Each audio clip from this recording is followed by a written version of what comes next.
pagkaing dulot ay buhay. Si Jesus na poong mahal, buhay natin siya kailanman.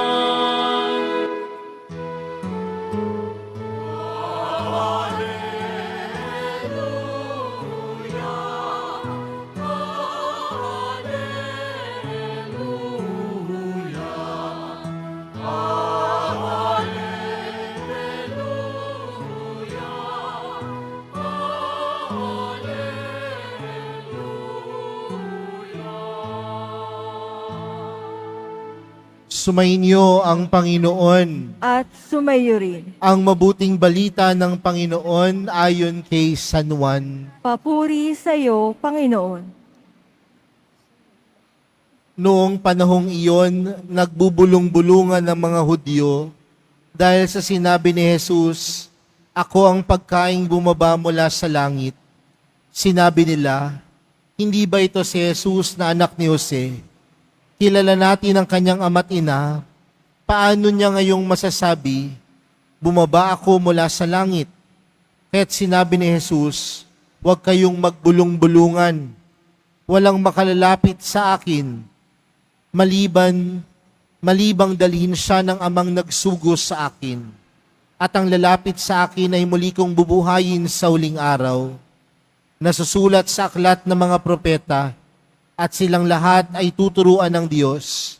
Ang bawat nakikinig sa Ama at natututo ay lalapit sa akin.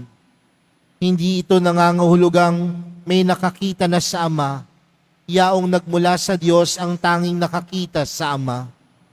Sinasabi ko sa inyo, ang nananalig sa akin ay may buhay na walang hanggan. Ako ang pagkaing nagbibigay buhay. Kumain ng mana ang inyong mga ninuno nang sila'y nasa ilang, gayon may namatay sila. Ngunit ang sino mang kumain ng pagkaing bumaba mula sa langit ay hindi mamamatay. Ako ang pagkaing nagbibigay buhay na bumaba mula sa langit. Mabubuhay magpakailanman ang sino mang kumain nito. At ang pagkaing ibibigay ko sa ikabubuhay ng sanlibutan ay ang aking laman. Mga kapatid, ang mabuting balita ng Panginoon. Pinupuri ka namin, Panginoong Hesukristo. Magsiupo muna po ang lahat. Magandang umaga po sa inyong lahat. Pakibati nga ang katabi ng magandang umaga. Sino po sa inyo dito ang dumadalo ng misa araw-araw? Meron po ba? Buti na lang may isa. No? Sino po sa inyo ang dumadalo ng misa tuwing araw ng Biyernes dito sa Quiapo? Medyo dumarami-rami. Sino po sa inyo ang dumadalo ng misa sa kahit saang simbahan tuwing araw ng Linggo? Ay, madami.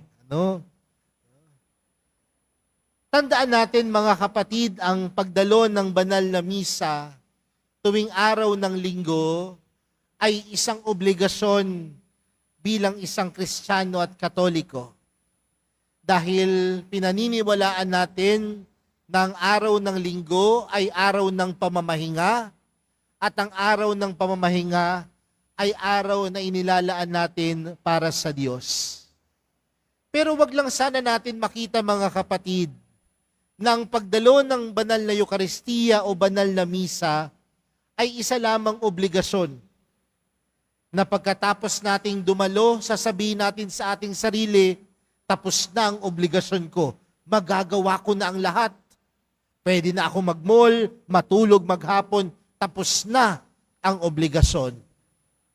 Nawa makita natin na sa pagdalo natin ng Eucharistia, sa pagdalo natin ng misa, ito rin ang pagkakataon upang makatagpo ang mahal na pong Jesus Nazareno. Ito din ang pagkakataon upang siya ay matanggap sa buhay natin.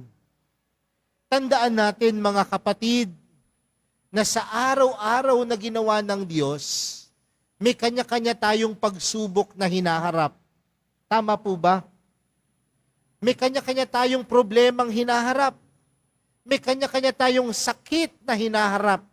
May kanya-kanya tayong hirap na dinaranas sa buhay na ito. Pero paano natin napaglalagpasan ng lahat ng bagay na ito? Dahil meron tayong lakas. At saan nagmumula ang lakas na ito? Saan po? Hindi sa kung ano-anong vitamins na tinatanggap natin, bagkus ang lakas ay nagmumula sa Diyos. Kaya nga mahalaga na sa buhay pananampalataya natin, hindi tayo umaalis sa piling ng Diyos. Sa buhay pananampalataya natin, mahalaga na hindi kailanman tayo mawalay sa piling ng Diyos. Dahil sa Diyos, nagmumula ang lakas. Kaya nga, di ba sa ating unang pagbasa, yung karanasan ni Elias, nakaranas siya ng pagsubok, nakaranas siya ng hirap, kaya ano yung kanyang panalangin sa Diyos? Panginoon, kunin mo na ang buhay ko. Panginoon, nanghihina ako. Pero anong pinagkaloob sa kanya ng Diyos? Binigyan siya ng Diyos ng isang tinapay at isang baso ng tubig. At nung kinain ni Elias ang tinapay na mula sa Diyos, siya ay lumakas at nagpatuloy maglakbay. Siya ay lumakas at nakapaglakbay ng 40 araw. Anong ipinapaintindi sa atin mga kapatid? Sino ang nagpapalakas? Ang tinapay ng buhay. Sino ang nagpapalakas? Si Jesus na ipinagkakaloob ang kanyang buong sarili para sa atin. Pero tandaan natin mga kapatid, si Jesus, hindi lamang siya nagbibigay ng lakas. Bagkus dapat mapagtanto natin sa ating buhay na siya ang lakas. Siya ang lakas natin na harapin anuman ang pagsubok. Siya ang maging lakas natin na harapin anumang problemang hinaharap natin sa ating buhay. Siya nawa ang ating maging lakas upang malagpasan man ang anumang pagsubok, hirap at sakit at dusa ng buhay. Dahil alam natin na kung si Jesus ang ating lakas, tunay tayong magtatagumpay at tunay nating malalagpasan ang hirap ng buhay. Kaya mga kapatid, mamaya po sa pagtanggap natin ng komunyon, sa pagtanggap natin kay Jesus, dapat tunay tayong maging malakas. Hindi lamang yung physical nating kalakasan, kundi maging malakas ang ating pananampalataya at magtiwala na malalagpasan natin ang lahat ng pagsubok dahil si Jesus ang ating tunay na lakas.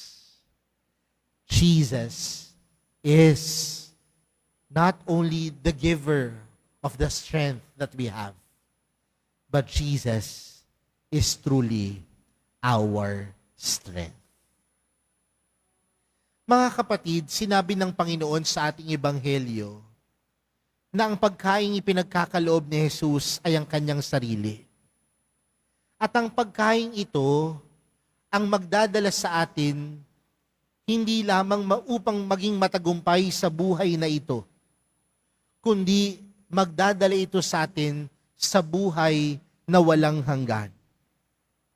Pero tandaan natin mga kapatid, na ang pagtanggap kay Jesus may kaakibat na gampanin at tungkulin na dapat nating gawin sa buhay natin. At ano yon? Na meron tayong destinasyon sa buhay na ito. May patutunguhan po tayo sa buhay na ito. At ano po ang patutunguhan natin sa buhay na ito? Hindi lang upang maging matagumpay, kundi ang patutunguhan po natin ay ang buhay na walang hanggan. Kasi minsan sa buhay natin, aminin po natin o hindi, may mga pagkakataon na kontento na tayo na maging matagumpay sa lupang ibabaw. Tama po ba? At paano po ba natin ipaliliwanag ang salitang tagumpay? Sa panahon natin ngayon, sino ba ang mga tinuturing nating matagumpay? Yung mga taong maraming pera. Yung mga taong may mataas na pinag-aralan. Yung mga taong nakamit ang kanilang mga pangarap sa buhay. Yaan ang tinuturing nating matagumpay. Pero dapat bilang isang Kristiyano at Katoliko, ang katagumpayan ng ating buhay ay hindi kung ano ang meron tayo, kundi ang katagumpayan ng buhay natin ay kung paano natin makakamit ang buhay na walang hanggan. At makakamit ang buhay na walang hanggan kung tatanggapin si Jesus. At kung tanggap na natin si Jesus, ang buhay natin dapat kaaya-aya. Di ba yan ang ipinaalala sa atin ni San Pablo sa ating ikalawang pagbasa? Ang mga sumusunod sa Panginoon, walang sama ng loob, handang magpatawad, handang gumawa ng mabuti. Sa madaling salita, mga kapatid, kung gusto natin maabot ang buhay na walang hanggan, tanggapin si Jesus. At ang mga taong tumatanggap kay Jesus, matagumpay. At ang taong matagumpay, hindi lamang kung ano ang meron siya, kundi ang tunay na matagumpay na tao ay ang mga taong may mabuting puso, may mabuting kalooban, at tunay na gumagawa ng mabuti. Kaya, mga kapatid, hindi nangangahulugan na kung marami kang pera, matagumpay ka na. Hindi nangangahulugan na kung mataas ang iyong pinag-uralan, matagumpay ka na. Maraming tao, maraming ang pera, madamot naman. Maraming tao, marami namang pera, maraming ari-arian, masama naman ang ugali. Maraming tao, mataas ang pinag-aralan, pero hindi naman marunong makipagkapwa-tao. Ang katagumpayan ng buhay, hindi na sa sukat sa yaman, kundi sa malinis na kalooban.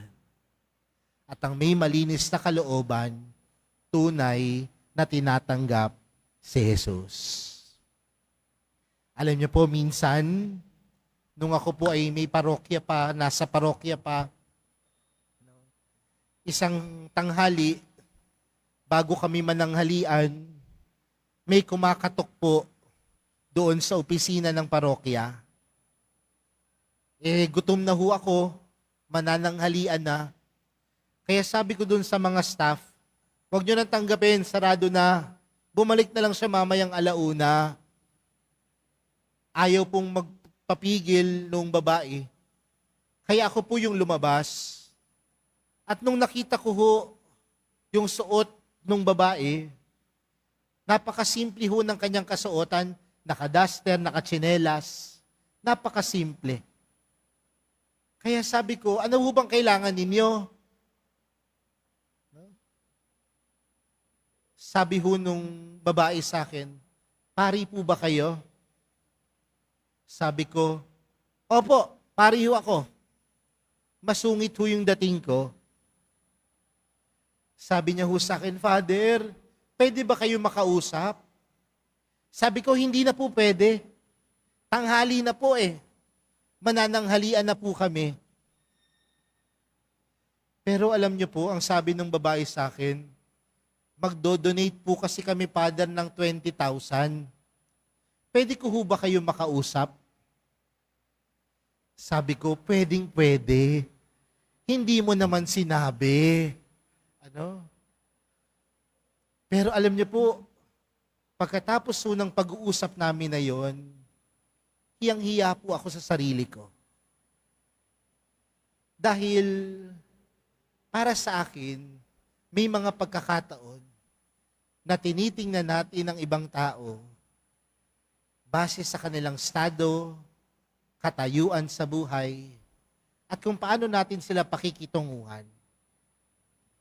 Pero hindi po ba ang pakikitungo sa tao ay hindi lamang sa kung ano ang meron sila, kundi ang pakikitungo sa tao nagmumula sa kalinisan ng puso. Kung paano nating tanggapin si Jesus, ganun din dapat nating tanggapin ang bawat isa.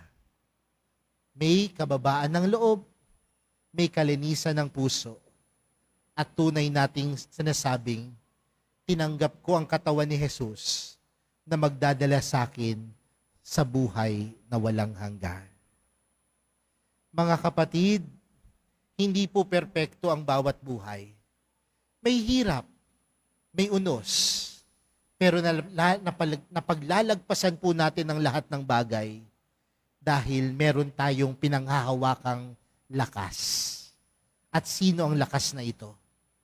Ang mahal na pong Jesus Nazareno. At kung siya ang ating lakas, nawa ang ating puso maging mabuti. Dahil ang kabutihan ng puso at kalooban ang tunay na magdadala sa atin sa buhay na walang hanggan. Buhay na ipinangako ng Diyos. Buhay na tunay na ipinagkakaloob ng mahal na pong Jesus Nazareno. Amen.